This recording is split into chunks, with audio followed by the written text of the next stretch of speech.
The German Jewish poet and critic Karl Einstein, one of the most ardent promoters of African art of the European interwar period, was fond of recounting a myth related to the origins of the mask. Originating from the Kasai region, present-day Democratic Republic of Congo, the story has it that Kashashi, wife of the Kuba king Samba Mikebe, went to the river one day to transport water to the village while being followed by her child. Since the presence of the child caused her to spill most of the water on her way, a solution had to be found. One day, Kashashi carved a mask out of her calabash, which she donned when her son tried to follow her out of the village. Frightened by the sight, the child cried, "This is not my mother, this is a frightful spirit," and returned quickly to the village. Given early 20th century Europeans' vague knowledge of African art and cultural traditions, this myth very likely impressed Einstein as one of the few indigenous sources pertaining directly to aesthetics. This is presumably why he recounted it in print no less than 3 times, first in Afrikanische Plastik, again as one of the 74 African folk tales he edited for the anthology Afrikanische Legenden from 1925, and lastly in Masque Bapindi, a short article on African art that appeared in 1930 in the Parisian review Document.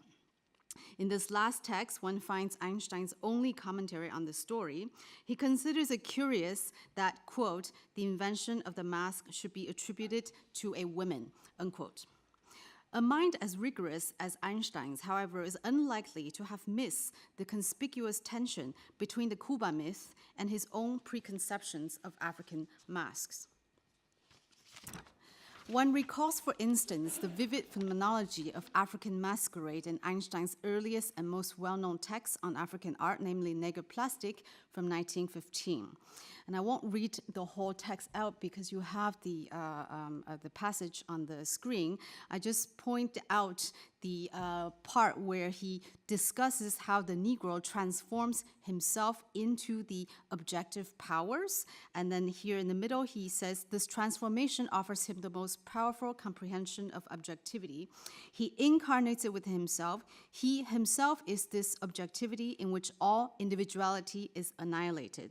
Consequently, the mask has meaning only when it is inhuman, impersonal, constructive, so on and so forth. And then the term, very famous, fixed ecstasy, to which he gives the mask.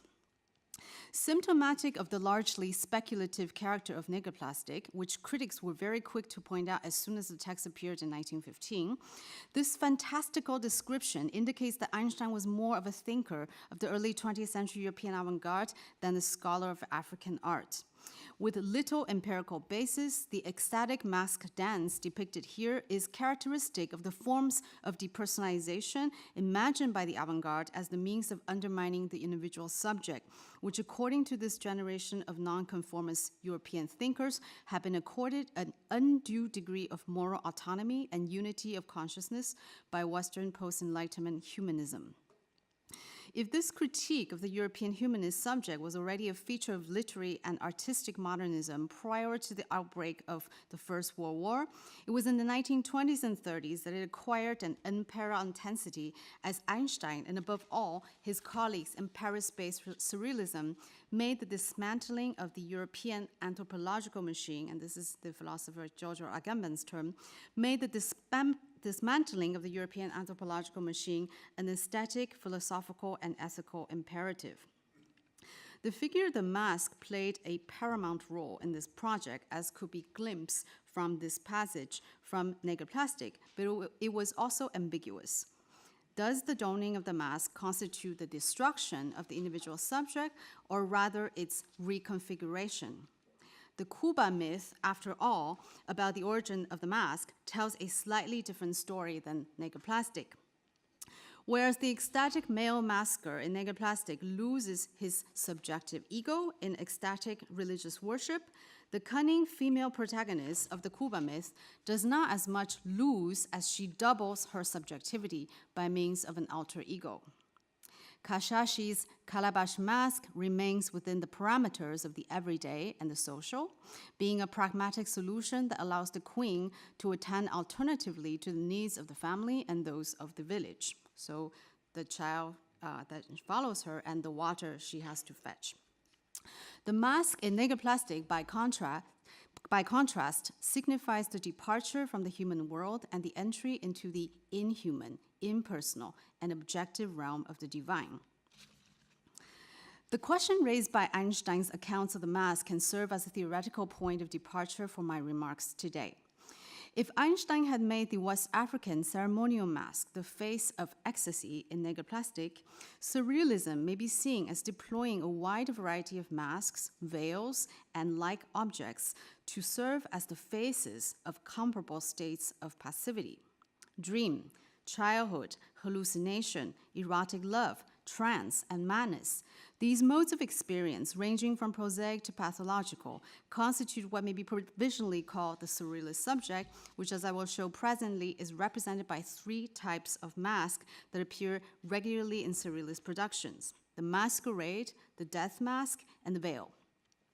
This typology of mask has allowed surrealism to theorize the subject in terms of its vicissitude, negativity, and plurality. Yet, this anti-humanist enterprise of desubjectivization also stands to be critiqued in relation to the actual disintegration of the European civilization in the years leading to the outbreak of the Second World War. To that end, I will critique the surrealist theories of the subject from 2 radically distinct perspectives. 1, the problem of anonymity as a condition of totalitarianism, as analyzed by the political philosopher Hannah Arendt. And 2, the problem of what the post-colonial theorist Gayatri Spivak describes as the concealed subject. And here it's in quotation marks, and the subjects with very big S, by which Western radical criticism claims to dismantle the sovereign subject while actually inaugurating it. I will ultimately argue that the mask both conceals and exposes the subject of surrealism, whose over-identification with the primitive as antipode of the sovereign subject ends by reinforcing a new conception of the subject as mask. It is now commonplace to evoke the idea of the masquerade as a prototypical surrealist device. Already in Les Chants Magnétiques from 1920, the first surrealist text written using the technique of automatism, the poets André Breton and Philippe Soupault deploy the figure of the hermit crab as a mask for their now diffused authorial voice, titling 2 series of the poems, The Hermit Crab Says. So in other words, the poetic voice comes out through the voice of the hermit crab, Le Pagure. As noted by Elsa Adamovich in a discussion of surrealist intertextuality, quote, the hermit crab colonizes empty shells, often after having devoured the mollusk inside, hosting in its turn other marine creatures. Similarly, in the surrealist intertextual strategies, the self appropriates the text of others, constructing an identity through the process of cannibalization. Insofar as the surrealists in 1920 were also participants of the Dada movement in Paris, this tactic may be seen as an extension of the travesty of the Dada stage. For the poets in the midst of formulating the foundation of the surrealist movement, the most significant experience of the Dada stage is arguably that of speaking through masks, specifically those of inhuman beings, such as household objects. For Breton and Soupault in particular, it is indeed a short distance from speaking as the umbrella, the sewing machine, and the chamber rope in their absurdist Dada sketch, You Will Forget Me, the images here, to taking up the hermit crab as the mask for the surrealist poetic voice. In the same Dada context, the use of makeshift costumes, like the billboard and the tarp, here documented again by the photos from Festival Dada, has obvious affinities with the collage, where the artist does not as much invent as deck the work with ready-made forms. Thus, Max Ernst's 1920 collage would have parasitic sandworms dressed up in miniature images of women's hats cut from the milliner's catalog, masquerading as do the hermit crabs. Now here I think it's worth emphasizing the phonetic proximity between ascaride and mascarade, ascaride the worms and mascarade. Donning these hats as shoes, because one of the inscriptions, it actually says the sandworm is tying her sandals. So in other words, by the vertical dropping of the hat from the head to the horizontal sand, they actually become shoes. Donning these hats as shoes, the parading sandworms become, quote, a caravan of extraordinary birds traversing a desert. And that is Aragon. While the Dadaist anti-humanist performance tactics had genuinely aimed to outrage the placid bourgeois audience, they ended up having a certain affinity with the activities and tastes of Parisian high society, which throughout the 1920s was discovering the chicness of the mask. After all, Paris Dada's increasing co-option by the mondain was one major reason for the defection of the movement's proto-surrealist faction. At the height of La Mode Nègre, in part enabled by the art market's absorption of non-European tribal objects, African mask in particular became synonymous with fashionableness, so much that the Count Étienne de Beaumont could adopt an African theme for his Montparnasse costume balls, featuring masks with Grebo-inspired cylindrical eyes. In 1926, the magazine Vogue published Man Ray's classicizing photograph of the model Kiki's pearly face next to a Baolet ebony mask. Here I'm showing you the reproduction in the Belgian review Variété, but this first appeared in 1926 in the American magazine Vogue. Where the racial difference between the white European and the black African is reduced to the elegant chromatic contrast between two similarly exquisite oval forms. In effect, the interwar vogue for the mask was sufficiently widespread that the Brussels-based cultural magazine Variété devoted to it several satirical photo essays between 1928 and 29. And here are some examples. I put many examples on the same slide, and here are more of them. With smug cheekiness, the juxtaposition of photographs in Variété intends to collapse the difference between the urbane and the folkloric, the European and the African, the artistic and the scientific, until all aspects of modern life, from the theater and the museum to the military and the clinic, appeared as one endless series of masquerade. In light of these contemporaneous and ultimately stereotypical practices of the beau monde, what distinguishes the surrealist mask during the mature, which is to say the post-Dada phase of the movement, is its philosophical seriousness. Instead of a performance prop, the surrealist mask is the figure for a heteronymous and temporally contingent subject. Its rhetoric is neither Dada's nihilistic nothing, nothing, nothing, nor high society's cool admission that all the world is a stage, but rather, who am I? The interrogative first line of Breton's Naja, the surrealist receipt from 1928. By Breton's estimation, the question can be answered only by finding out whom the speaker haunts, a word that makes me, quote, still alive, play a ghostly part, evidently referring to what I must have ceased to be in order to be who I am, unquote. In turning the I into a ghost with its blind submission to certain contingencies of time and place, Breton inaugurates a fluid subject whose present identity is dependent on the displacement of a former one. Or always already disappearing, this evanescent subject can be captured only as a trace, as in the mechanically generated photo booth pictures of the surrealists with eyes closed, with which René Magritte framed his painting La Femme Cachée in a 1929 photo collage. Virtual imprints of faces in the only state that could not be perceived by their owners in real time, these images resemble post-mortem photographs, with the difference that the photographic subjects could then open their eyes to behold their own petrified selves, which had only a moment ago ceased to be.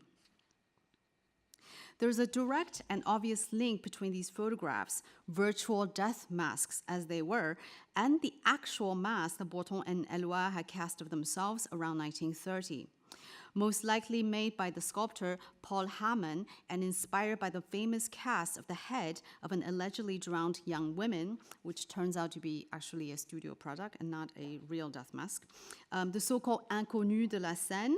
These fossils of the living reminded Breton of, quote, "The secret of these precautions taken by nature to preserve for us certain vegetal or animal organisms of ancient epochs, a fern leaf, a shell, a small crustacean with marvelously spare antennas," unquote. With the surrealist death mask, the naked face is not as much concealed as in the hermit crab's masquerade, as it turns into a mask itself, thereby losing its long-held privilege in the European tradition as the epiphanic site of psychological interiority. The death mask is the petrification of the I no longer, whereas the veil, the third predominant type of the surrealist mask, is the momentary concealment of the I to be. The two types of mask, oriented respectively to the past and to the future, thus represent two diametrically opposed temporalities. That the veil is a figure of concealment, moreover, excludes the possibility that such future be determined teleologically in advance by the subject, as in the bourgeois Bildungsroman. With surrealism, the eventual revelation of the I to be is entirely conditioned by chance encounter. In Magritte's Lover, the veil is the interface where a man and a woman encounter one another as the unknown.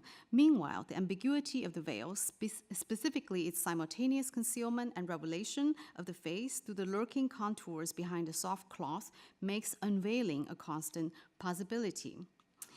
That the unveiling of the subject for the future depends on objective chance is thematized by Man Ray's film the same period, Les Mystères du Château du Dé from 1929, in which the veil appears in conjunction with the dice.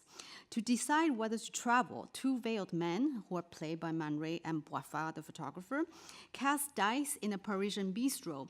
The morning after their arrival at the chateau, they find two men and two women lying on their stomachs like children at play, likewise veiled, rolling two enormous dice on the floor. In this context, the veil functions much like the backside of the playing card in the game of divination. As suggested by Man Ray's photograph for Breton's L'Amour Fou, it is the still unknown face of the subject before being flipped over or unveiled by the anonymous hand of fate. The three types of masks thus far outlined are by no means mutually exclusive.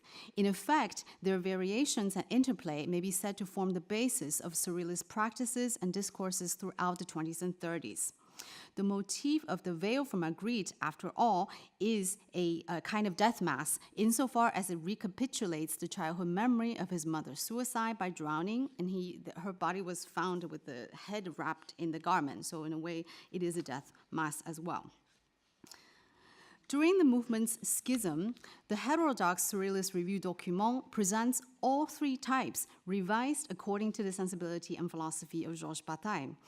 Boifard's photographs of grotesque carnival masks, the very far left, vulgarize the surrealist masquerade, whereas the photo montage of preserved skulls and severed heads, almost certainly orchestrated by Bataille, represents an effort to reinvent the surrealist death mask vis-a-vis the violent operation of the formless and the Gnostic-inspired idea of base materialism. By comparison, the occultist William Saybrook's sadomasochist leather mask, to which the writer Michel Léris devotes an eloquent essay, is a more interesting intensification of the surrealist veil. Black, hard, and tightened, the leather mask is the vigorous, if not virile, version of the white, soft, and loose veil. While it maintains the futurity of the surrealist veil, the anxiety it provokes now is oriented exclusively to the masculine erotic excitement rather than to the uncertainty of fate. In surrealism proper, one finds an intriguing case of the superimposition of the three types of mask in Breton's L'Amour Fou in 1937. As Breton recounted, in the period when the sculptor Giacometti was working on Maintenant le vide, the statue you see on the left, the two happened upon a metallic mask at the flea market, which they tried on as one would a carnival mask. This object, a military mask with a so-called Polak visor for protection against flying debris, I researched this, so you can actually buy these things from eBay now, becomes key for Giacometti's statue, whose unresolved face Breton not surprisingly described as veiled. Insofar as this mask, quote, seemed intended to help Giacometti overcome his indecision on the subject and manage eventually to lift the last veil on the young girl's face, it embodies the paradox of an unmasking mask. And I'll come back to this paradox at the end of this, my comments. The same object, moreover, turns out to be a sinister death mask, as Breton discovers through a letter from his friend Joe Bousquet. The sight of this object in a Belgian review had reminded Bousquet of the deadly Battle of Argonne, where he had to distribute such helmets to his troops, and where he saw many lives lost and received a bullet himself that paralyzed him permanently. The chance encounter with this artifact from the First World War is therefore the encounter between the past and the future. The fossil, preserving the ghosts of a bygone soldier, has somehow drawn the contour of a little girl whose face had yet to take shape. I now move to the critical section. Thanks in large part to postmodernist art writings, it has become possible, even commonplace now, to see Surrealism and more broadly the early 20th century avant-garde as prefiguring certain radical practices and critical positions of the late 20th century. And no doubt one could say very much about the Surrealist masquerade in relation to the disavowal of authorial originality, about the veil in terms of the denigration of vision or anti-vision, or about the death mask. One could discuss it in terms of the Freudian death drive and uncanny, remade as features of a critical postmodernism. So here I'm quoting the work of Hal Foster, Rosalind Krauss, Ivan Lambois, so on and so forth, Martin J. In this postmodernist interpretation of Surrealism, however, it is often assumed that select aspects of the movement, particularly those represented by peripheral figures like Bataille and Roger Caillois, have successfully formulated a critique of the crisis of the sovereign subject that does not, here I quote, does not revert to liberal humanism or romantic anti-capitalism. In the words of Hal Foster, quote, Surrealism does not reject the becoming machine and or commodity of the body in reactive nostalgia for a natural man. Often Surrealism resisted in dialectical wit with its own psychic effects, its own psychic damage, unquote. What this piously anti-humanist reading of Surrealism forecloses are two possibilities that I here want to open.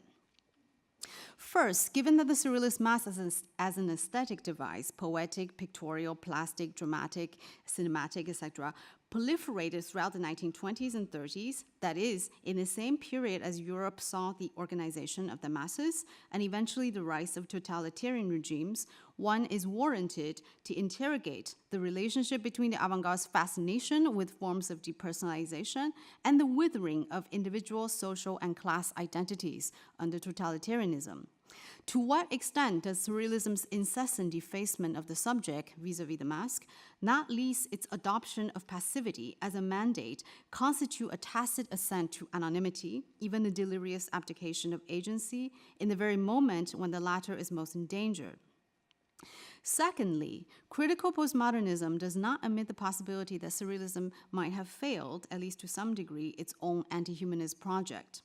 To return to an issue already raised in the beginning, it remains to be seen if the movement's persistent thematization of the mask and adoption thereof as device constitute effectively the destruction of the individual subject, or if such practices rather reconfigure the subject, both its structure and the conditions that make possible its appearance.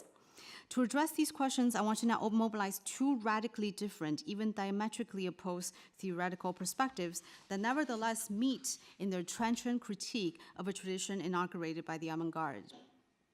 In her study of the origins of totalitarianism in the 20th century, the political philosopher Hannah Arendt includes an intriguing chapter on the uneasy affinities between the elite, the mob, and the masses in Western modernity.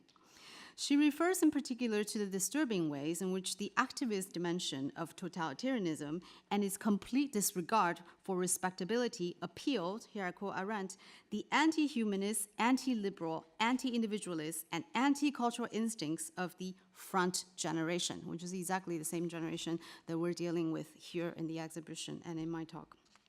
whose members, quote again, shared with Lawrence of Arabia the yearning for losing themselves and the violent disgust with all existing standards, unquote. While this genuine desire for de-individuation distinguished the European intelligentsia after the First World War from the mob, which is not to be confused with the people, the mob was susceptible to bourgeois genius idolatry, but the avant-garde was not. By Arendt's estimation, the same set of anti-bourgeois instincts came dangerously close to the peculiar selflessness of the mass man, which, I quote again, appeared under totalitarianism as a yearning for anonymity, for being just a number and functioning only as a cog, for every transformation which will wipe out the spurious identifications with specific types of or predetermined functions within society, unquote. Although this instinct turned out to be politically inconsequential, the avant-garde's yearning for anonymity and proximity of its mentality to that of the masses are for Arendt indicative, quote, of the European elite's lack of a sense of a reality.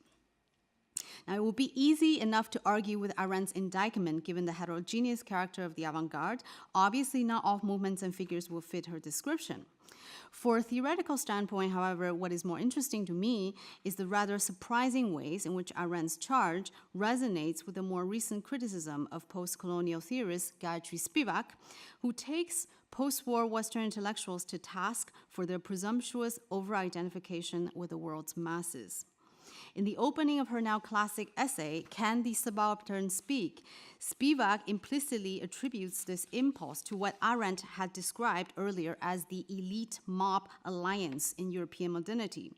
Spivak points to the example of the poet Charles Baudelaire, whose vicarious identification with the spirit of pure revolt among those Marx calls the conspirateurs de profession, which is exactly Arendt's mob, has been critiqued by the critic Walter Benjamin. More problematically for Spivak, late 20th century philosophers like Michel Foucault and Gilles Deleuze specifically, as inheritors of this radical tradition, licensed themselves to speak in the name of select, quote, monolithic and anonymous subjects in revolution, all the while proclaiming to undertake a critique of the sovereign subject. For Spivak, who finds these gestures of the radicalized Western intelligentsia more hypocritical than misguided, the, quote, much publicized critique of the sovereign subject actually inaugurates a subject, unquote. And if this concealed subject pretends it has no geopolitical determinations, one task of post-colonial criticism is to unmask its facade of neutrality, to expose the devious ways in which it, now I quote again, it fills the empty place of the agent with the historical sun of theory, the subject of Europe, the subject, very big S, once again. Surrealism, a preeminent representative of the interwar avant-garde that Arendt criticizes, and a precursor of Western radical criticism under Spivak's scrutiny, cannot but be liable to this mode of critique, which may be formulated as follows.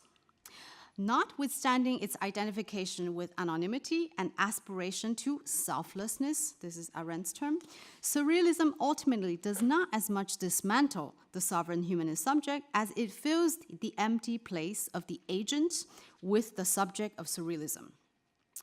If the subject is principally male, white, European, metropolitan, and bourgeois, at least from the outside of the movement, it has always dawned and spoken through the mask of the primitive, conceived in the expansive sense. The schizophrenic, the women, the child, the tribesperson, the peasant, and other figures to whom the subject of surrealism attributes a privileged access to states of alterity. These figures of the primitive are speculative ersatz subjects for surrealism, yet in two ways they differ from the subjects in revolution with whom post-war Western intellectuals are fond of allying. And here are my only revisions of Spivak's thinking. One, they are heterogeneous rather than monolithic, and two, they're not anonymous, but representing, if not performing, in the sense that they are not without their own masks. That is to say, the various permutations of the primitives are as much masks for the rhetorically normative subject of surrealism as much as they are maskers themselves. In the remaining time, I want to suggest that this paradox undercuts Surrealism's project of dehumanization while simultaneously presenting an opportunity for subjectivity to be radically reconceived. I will thus give two examples that illustrate this paradox, whereby the subject of Surrealism identifies itself with a figure of alterity who turns out to speak through its own mask or masks. The first example precedes the official founding of the movement by more than 6 years and had remained since then an instructive template. In 1918, in a prose poem for the review Nord-Sud titled Subject, the young Breton attempts to simulate the ramblings of a patient from the neuropsychiatric ward of Saint-Dizier, where he himself had served as a neurological intern during the First World War.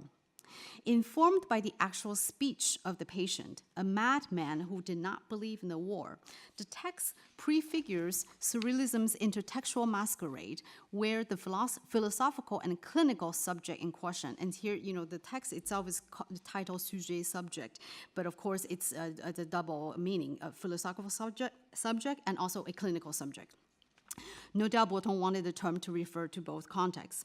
The philosophical and clinical subject here served as Breton's authorial mask. Yet this subject turns out to wear a mask of his own, in the sense that he sees himself as playing a role or acting in a massive theater that is the war. As Breton's text indicates, this belief that all evidence of the war are mere effects of staging, from the official notices and the farewells in the train stations, to the artillery fire and the wounded and the dead bodies on the battlefield. All of this was merely theater for this man that Breton had met. This belief allows the subject or the narrator to claim a delirious degree of agency, which Breton simulates in the first person. I practically give away the spectacle of my exemplary bravery. I make a game of showing up the deception for what it is. And finally, the subject boasts of an incident that first alerted his superiors to his condition. And here he recounts, this August 21st, during an unprecedented bombardment, I intentionally exposed myself on the open terrain, conducting the passing shells with my finger. And how charming the torpedoes were. I brushed them aside. They refreshed the air. With such artifice, they have so far held me in the grip of the sublime, although the apparatus of death did not impress me the way they believed. I stepped over some corpses, it's true. They furnished the dissection rooms with them. A good many more might have been made of wax. Most of the wounded appeared quite content. As for the illusion of spilled blood, it has a part to play even in the provinces, thanks to the theatrical works of Monsieur Dumas. And don't bandages conceal all their indiscretions? As noted by Marguerite Bonnet, the fact that Breton has the narrator bend the facts of reality to fit his interpretation indicates that the author is familiar with the mechanisms of paranoia. Still more significant is Breton's attention to the theatrical dimension of the condition.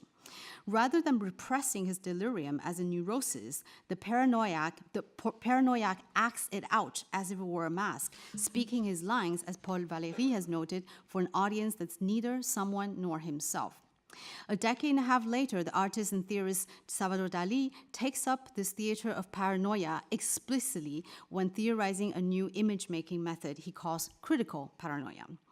Informed by Jacques Lacan's empirical research on paranoia psychosis, Dalí imagines a paranoia subject that revises the passive subject of automatism. The former does not as much harbor as he dons his delirium. Actively defying reality, the paranoiac subject is not only an agent, but more precisely an actor. The paranoiac images haunting him constitute a mask that he performs in a world now transformed into his stage. So here, of course, for Dalí, the paranoiac images, is very personal, is are images, Angelus of the Gleaners by the 19th century realist painter Jean-François Millet. And you can see now he's wearing this delirium as if it were a mask, because it's no longer just an internal vision. Following this reading, the claim to passivity and forms of depersonalization on the part of the subject of Surrealism is undercut from the outset by the survival of a subject as an actor.